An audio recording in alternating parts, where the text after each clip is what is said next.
History, we are told, turns on the genius of great men. But listen closely. From the saddle sores of horse archers, from barefoot conscripts lost in jungle fog, from villagers roused at dawn to flee fire and fear, you'll hear a different story. It was never just the sword. It was the general's nod, the bureaucrat's pen, the treaty, the survey, the court. These two have killed as surely as steel. Take Temujin. The world would call him Genghis Khan. His legend is told in fire, but his true power? Not myth, math. Nomads had ridden for 5,000 years, but Genghis did something no other had. He organized. Units of 10, of 100, 1,000, 10,000. Tribal bonds shattered, loyalty earned, not inherited, discipline, not blood. That was his empire's secret. His grandson Kublai took another road. When the mighty fortress of Shenyang stood in his path, it wasn't archers who brought it down.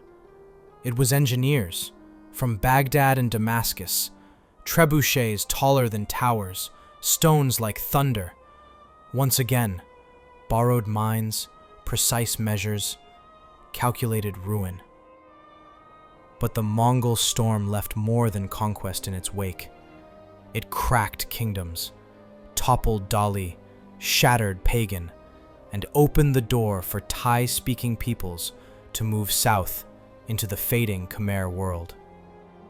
Then came the French, with ink, with laws, with borders.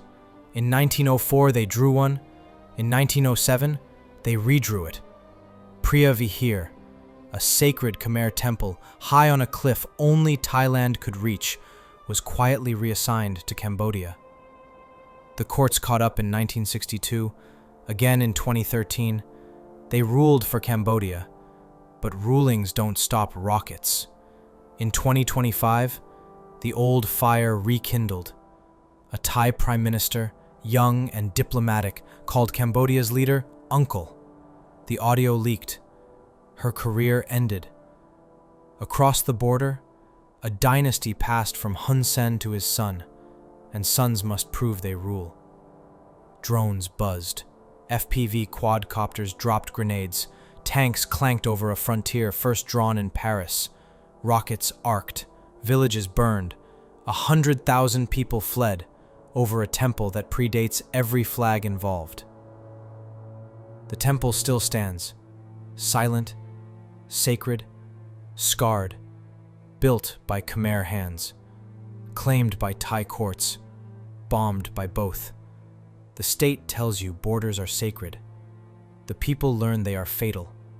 Judges rule, generals march, diplomats whisper, and always, it is the villagers who pay.